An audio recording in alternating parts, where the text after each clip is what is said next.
चलिए आगे हिंदी क्लास 3 का है। हाँ, और 3 चैप्टर भी है।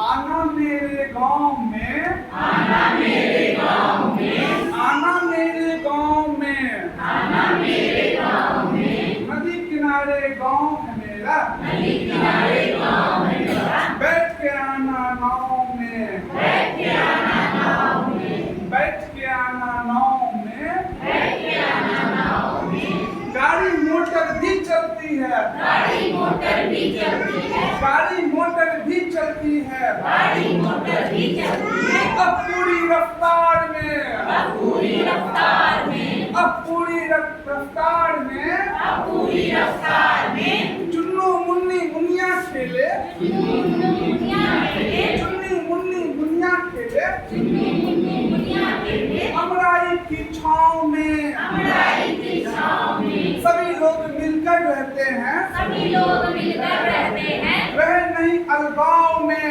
रहे नहीं अलगाव में, यहाँ न कोई हाट सिनेमा,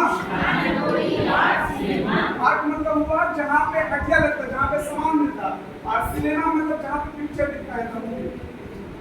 यहाँ न कोई हाट सिनेमा, न कोई हाट सिनेमा, घूमे खेत बगान में, घूमे खेत बगान में, जब जाते हैं खेत घूमने, जब जाते हैं खेत घूमने, जोर से बोले, जब जाते हैं खेत घूमने, जब जाते हैं खेत घूमने, मिट्टी लगती पाँव में, मिट्टी लगती पाँव में, भीड़ भाड़ और शोर शराबा भीड़ भाड़ और शोर शराबा होता नहीं है गाँव में, होता नहीं है गाँव में, अक्सर उस दिन धमा चोरी, मस्ती उस दिन धमा चौकड़ी, मेला हो जब गाँव में, मेला हो जब गाँव में, जब भी लगे गाँव में मेला, जब भी लगे